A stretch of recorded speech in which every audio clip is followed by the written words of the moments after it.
स्वागत है आपका एक और नई वीडियो में। दोस्तों, यूपी बोर्ड द्वारा जारी किए गए प्रतिदर्शन प्रश्न पत्र, जी हाँ, जो यूपी बोर्ड एग्ज़ाम 2022 के लिए जारी किए गए हैं, इनमें आपका 30% सिलेबस जो है वो कटा हुआ है, उसे जो रिड्यूस हुआ सिलेबस है उनके अनुसार ये जो आपके पेपर बने हुए हैं, मॉडल पेपर बने हुए हैं।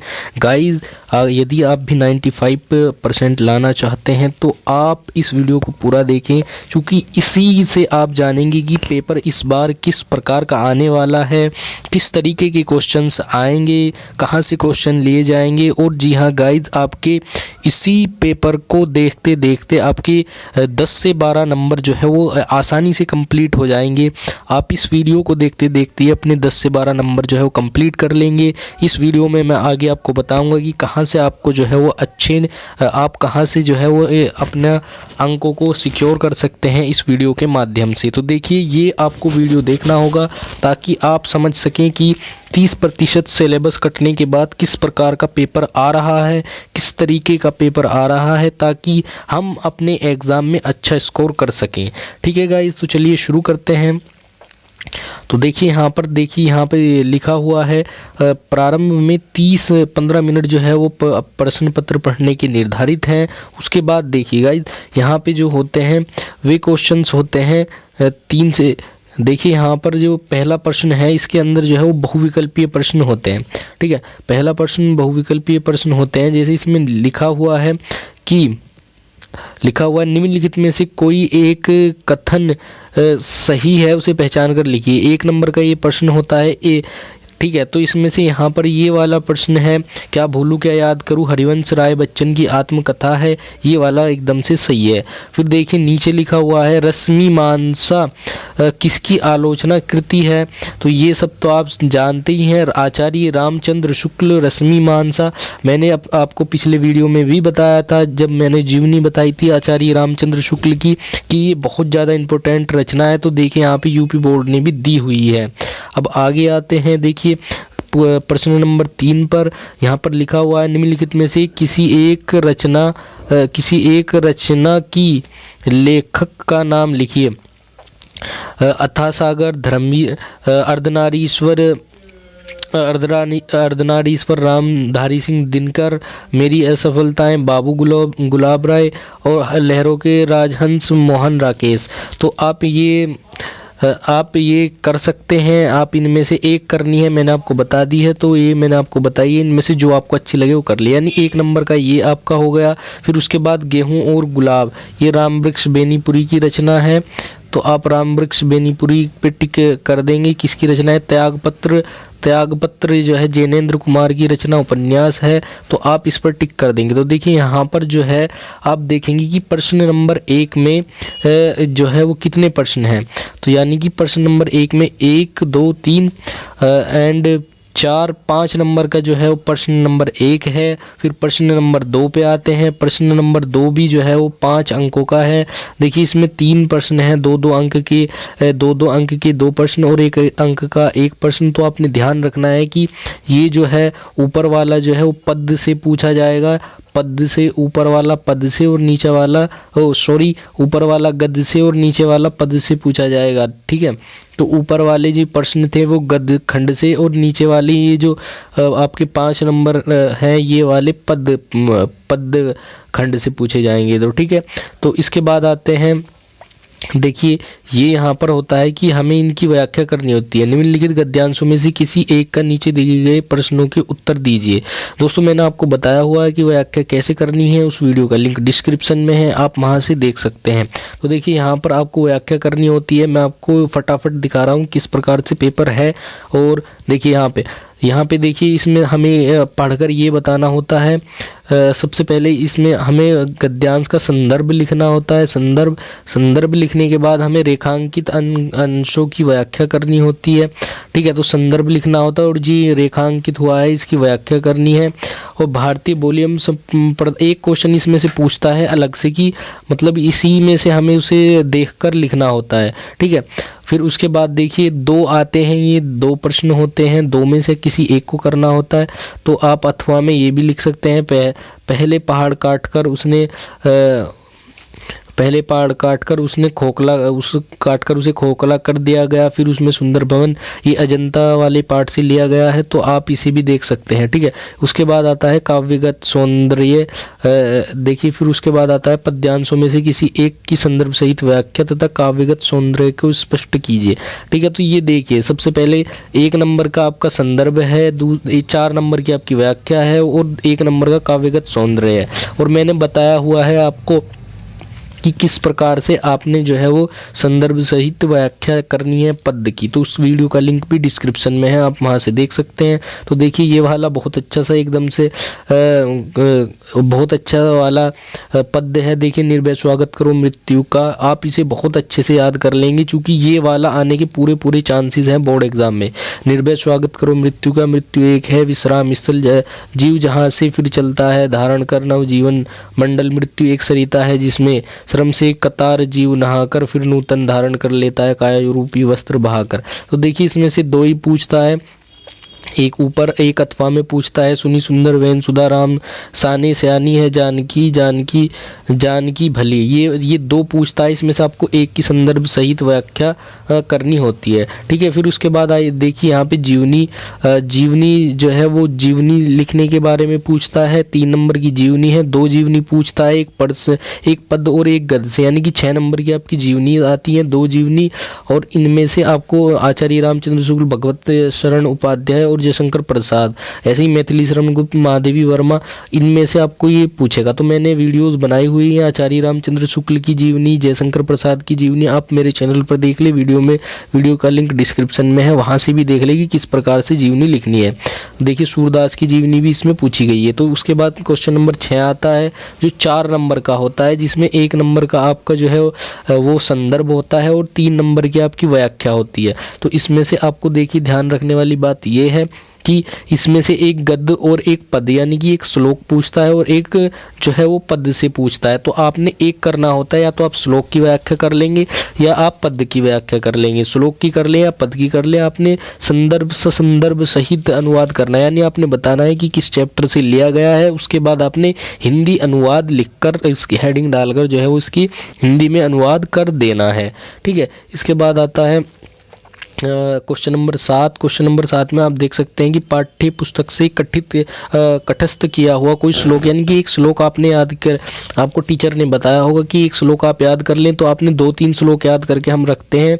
तो ये बिल्कुल 2 नंबर आपके बिल्कुल पक्के हैं, ये कहीं नहीं जाएंगे। आपने 2 श्लोक याद कर लेने हैं बस, उसके अलावा आप 2 नंबर बिल्कुल एकदम से पक्के हो गए, कोई दिक्कत वाली बात नहीं है।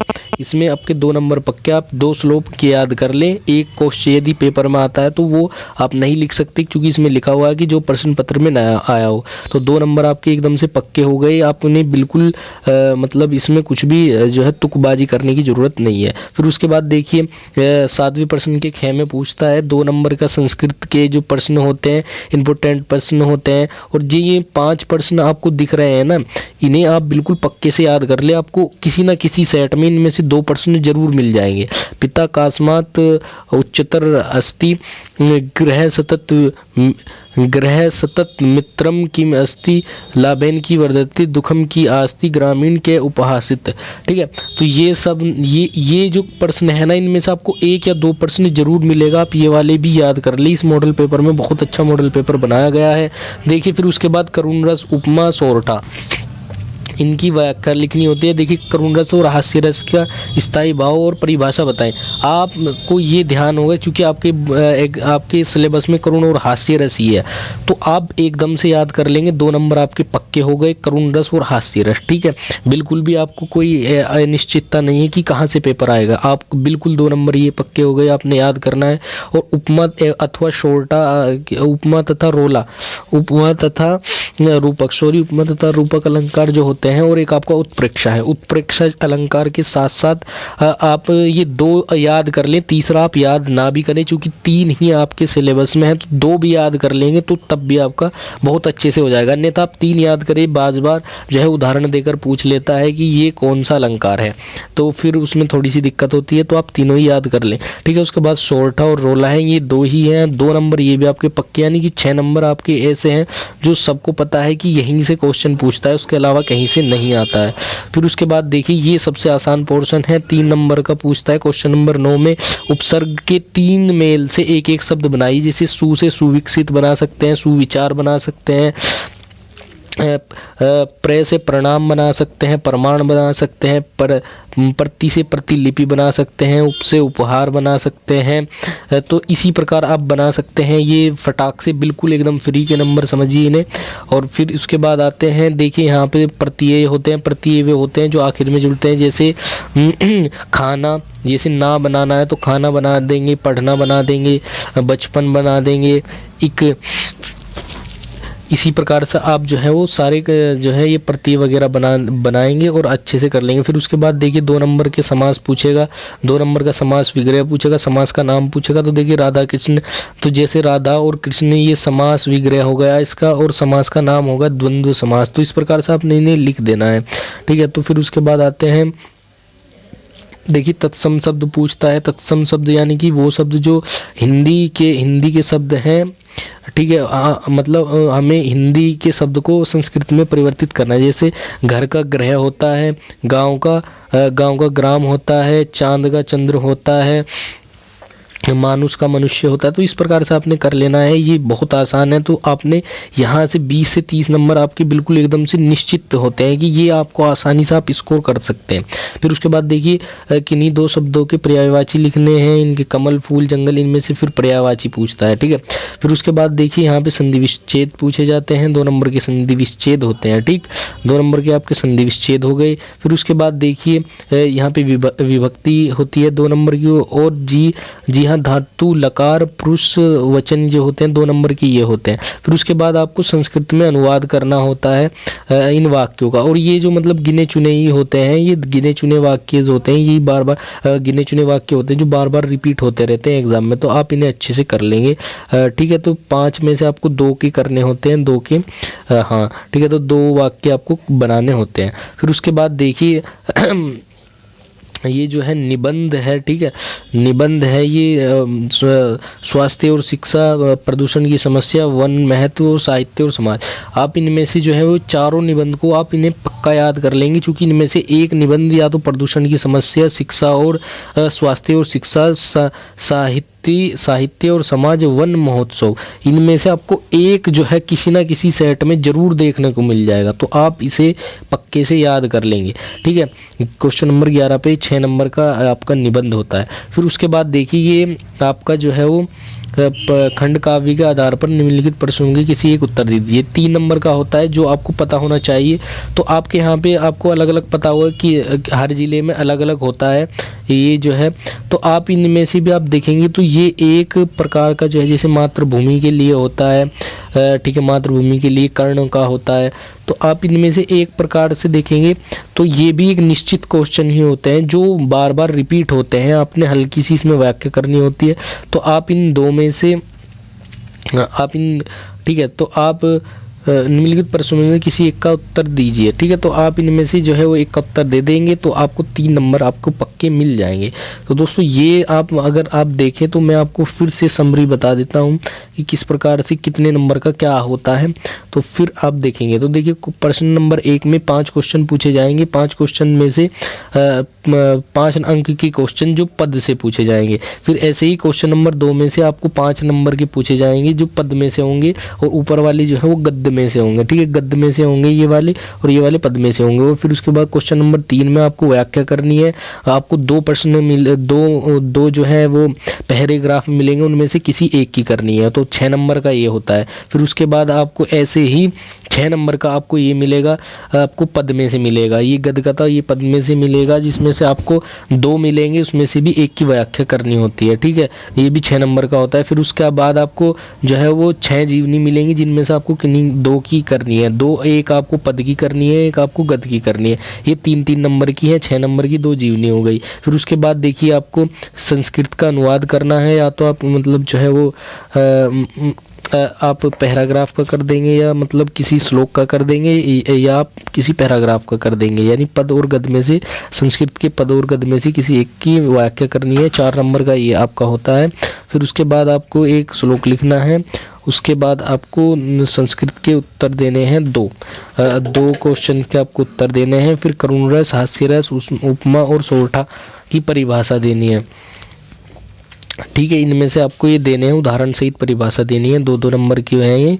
फिर देखिए 9 नंबर क्वेश्चन नंबर 9 पर आपको जो है वो 9 में आपकी व्याकरण शुरू होती है। यहाँ से आपको मेल से एक शब्द बनाना है, यानी उपसर्ग लिखने हैं। 3 आपको 2 प्रत्यय लिखने हैं, 2 का समास विग्रह करना है। 2-2 1-1 नंबर की ये सब चीज़ें चल रही हैं। तो 2 के आपको जो है वो शब्दों के तत्सम शब्द, 2 के पर्यायवाची लिखने हैं। फिर उसके बाद आपको संधि विच्छेद करना है। फिर आपको विभक्ति लिखनी है और उसके बाद आपको वचन, लकार, पुरुष ये सब लिखने हैं, ये भी 2 नंबर के हैं। फिर आपको संस्कृत के वाक्य बनाने हैं, ये 2 नंबर के हैं। फिर आपको निबंध लिखना है और आखिर में आपको आपको अपने खंड काव्य के आधार पर जो है उसकी व्याख्या करनी है। तो ये इस प्रकार का आपका प्रश्न पत्र होता है जो 2022 में आपका आने वाला है। तो आप बिल्कुल इस प्रश्न पत्र का लिंक डिस्क्रिप्शन में होगा, आप वहाँ से इसे डाउनलोड भी कर सकते हैं। क्योंकि देखिए आपको जो है वो बहुत ज़्यादा हेल्प करने वाला है ये प्रश्न पत्र। आप यदि से आप इसकी फ़ोटोकॉपी वगैरह करा लेंगे तो आपको बहुत ज़्यादा हेल्प होगी, क्योंकि इसमें से मतलब आपको क्वेश्चन मिल जाएंगे, बहुत सारे क्वेश्चन आपको ऐसे मिल जाएंगे जो रिपीट हो जाते हैं। और देखिए इसका लेवल भी आपको पता चल गया होगा कि किस लेवल के क्वेश्चन आएंगे। तो इतना टफ नहीं है, इतना हार्ड नहीं है। तो धन्यवाद, तब तक के लिए मैं आपको अगली वीडियोस बना रहा हूँ और अन्य बोर्ड पेपर के लिए। तो तब तक के लिए आपका धन्यवाद, देखते रहिए।